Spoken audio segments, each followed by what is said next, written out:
Hello everyone, welcome to Watch It in Minutes. Today I'm going to be talking about a movie called The Man from Toronto. Make sure to like, subscribe, and tell me what you think about the movie in the comments below. The movie starts with a loser named Teddy. Teddy's in his basement making a video about new ways to get in shape. He shows a system, but all of them are ridiculous and stupid that he even ends up hurting himself. Then we get a montage of the man from Toronto driving in Utah. He gets to his destination, carries a bag, and approaches a house where two men are awaiting his arrival, one of them being a kidnapper and the other a hostage. The kidnapper opens the door for the man from Toronto, showing his gratitude for his arrival and briefs him about the situation at hand. But before he could finish, the man from Toronto shushes him, smells the air, and the kidnapper apologizes about the air, explaining it's his wife's leftovers. The man from Toronto doesn't say a word and heads to the hostage to interrogate him. He drops his bag and starts briefing the hostage about the story as he removes his accessories and arranges his weapons of torture. He tells the hostage about the story when he was a little boy, how him and his grandfather went fishing on a frozen lake and they were attacked by a bear. He said his grandfather sacrificed himself to the bear, told him to run, and that day was when every feeling he had dried up on that frozen lake. The hostage resists and tells him he isn't going to give him any information. Then the man from Toronto tells him after he's done removing his eyes, ears and balls, all his sensory organs, and if he hasn't given him the information he needs, then he's going to claw him with a hot knife in his hand, like the bear did to his grandfather. Ouch! I would have started spitting some information the minute I even saw the knives. You know what? This also is a bitch. You should have done the whole hard right thing from Captain America. Hail Hydra! Like a pussy, he confessed. Then the kidnapper helped the man from Toronto out of the house, took a gun and shot the hostage in the head. Then the scene switches to Yorktown where Teddy and his wife Lori are just waking up. Teddy talks about them having a baby, but Lori tells him he can't Teddy this one this time. Teddy asks what she meant and she explains that they named him after a screw up at work. He tries to make it up by taking her somewhere nice for her birthday. He then hands her the address of the place on a piece of paper, but the toner on the page is faint. She also asks him if he has pitched his business idea to Marty, but Teddy says he's just waiting for the right time. Lori convinces him that there is never going to be a right time and he just has to do it. He agrees and then heads to work. On his way to meet Marty, he hands out flyers to people he saw on his way, inviting them to Marty's gym. When he gets to the gym, he pitches his idea, which was Non-contact boxing, Marty. He demonstrates as Marty gets uncomfortable. Marty tells him how his idea was the dumbest thing he ever heard, then complains about the flyer Teddy made, which had no address or phone number of the gym on it. He then fires his ass.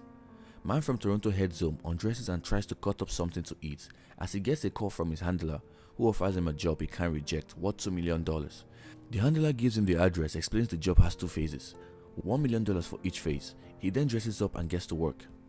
Teddy gets home as his wife packs up their stuff for their vacation. Then she asks how his pitch went, but Teddy lies that it went great. He drives to a day spa, drops Lori off, and heads to their cabin to set things up for her birthday. On his way to the cabin, he mixes up the address number because of the toner wasn't clear on the paper, so he arrives at the wrong location thinking it was correct. He carries a box from the car as a man from the house takes a picture of him. When he gets inside, the man asks him if the content in the box is part of his methods, and Teddy says this: Gotta tap into that danger zone. yeah, he's about to be in danger.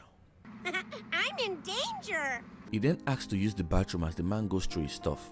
After Teddy comes out, the man tells him to follow him, but Teddy thinks it's a house tour. He takes Teddy to the basement where he sees another man. He greets him politely, then looks around and sees a hostage tied up. He gets scared and tries to leave, but the men assure him he isn't leaving until he gets the information they need from the hostage. They then introduce him to the hostage as the man from Toronto. Teddy realizes they have got the wrong guy, but he plays along in order to stay alive. He tries raising his voice, but as he walks up to the hostage, he says this: I don't know what is going on. He tries his own way of torture by shouting, and luckily the hostage gives him the information they need.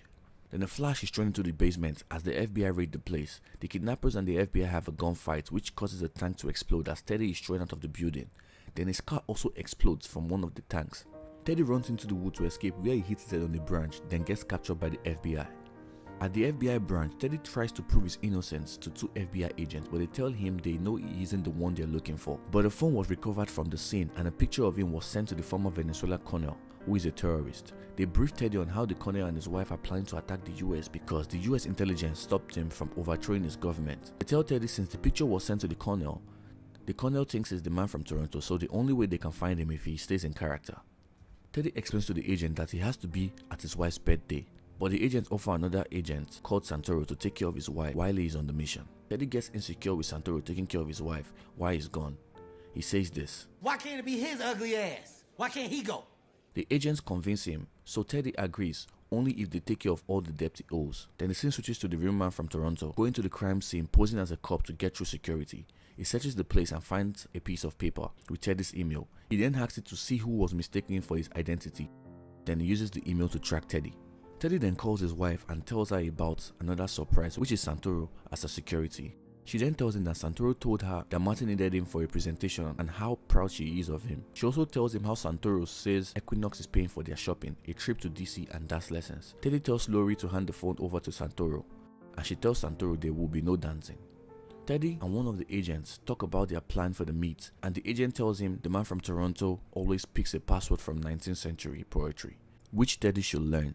Unknowingly, the man from Toronto has tracked Teddy and is watching his every move. Teddy heads to the meet and he is asked for the password, which goes like this. They'll say, oh, the bleeding drops of red. Then you'll say, we're on the deck, my captain lies, falling cold and dead.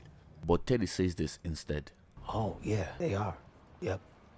Because on the deck, we all know what happened on the deck. That's where I hit my head. You heard what I said. This nigga, bro. Luckily for him, he got in and the lady introduced herself as Daniela. He is then taken into a SUV. Unknowingly, the man from Toronto snuck into the agent's car, takes him hostage and tells him to pursue the SUV. The man from Toronto forces the agent to give wrong information to his peers and throws him out of the car. The agents then get to a dead end. Daniela briefs Teddy about the phase 2, saying he must get information from a man called Mr. Green, which is in Puerto Rico. On the flight, Teddy tries to create small talk as the man from Toronto comes out of a hatch. He then proceeds to tell the gunmen that Teddy is an imposter. Teddy stands his ground by staying in character. They both try to prove they are the man from Toronto. Then the real man from Toronto humiliates Teddy and starts a fight between the gunmen, but during that process, the pilot is killed and the plane takes a nosedive. The fight is over as the man from Toronto beats them up and keeps the plane steady.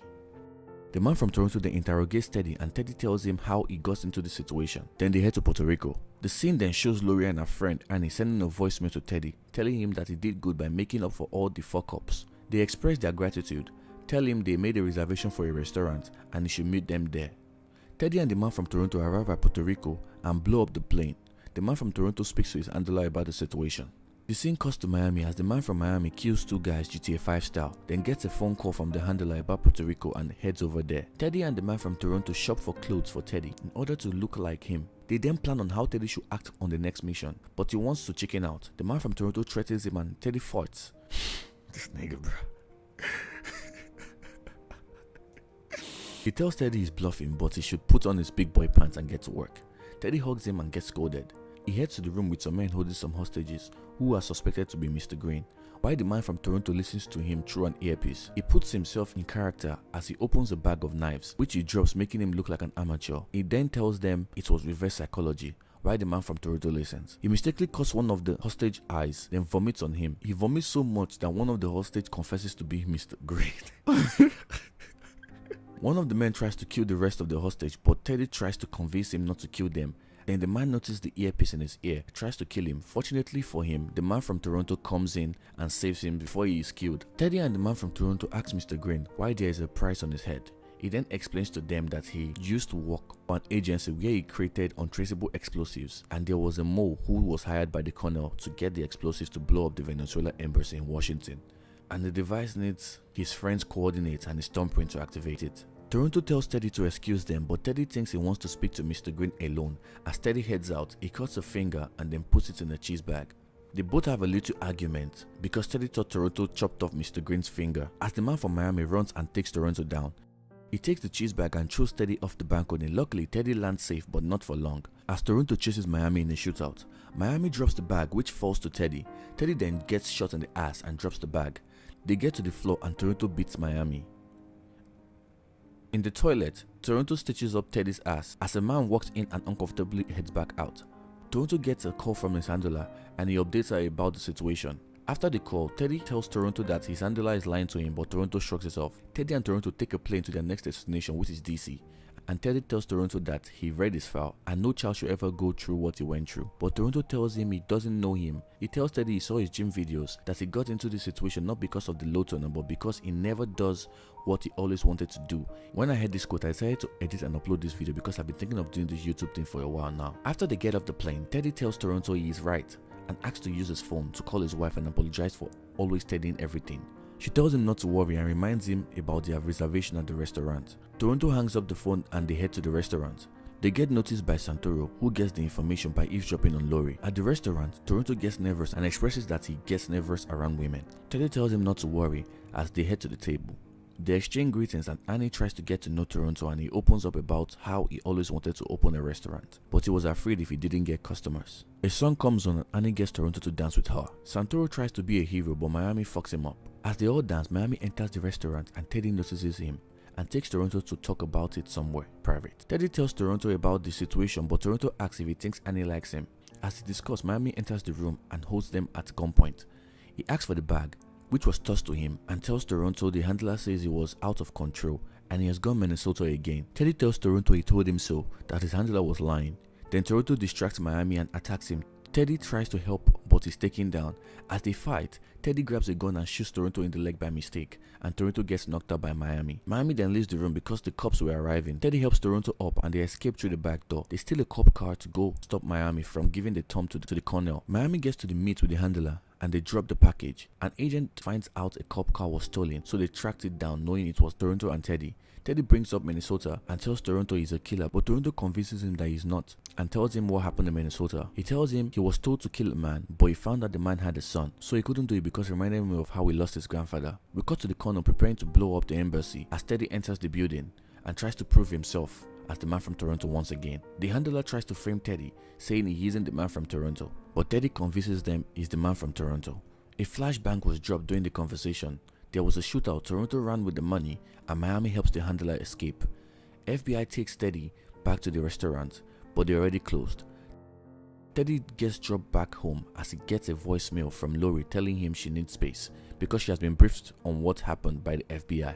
The handler then calls Toronto and threatens him to give her the money or she will kill Teddy, but he doesn't budge. The handler then searches and picks new assassins to find Teddy and kill him. Teddy gets a message from Lori telling him she will be heading to the train station to go to her mother's place. Teddy then tells her to wait for him. On his way, he gets hit by a car driven by Miami. He comes out of the car and beats Teddy, asking for Toronto, but Teddy tells him he doesn't know.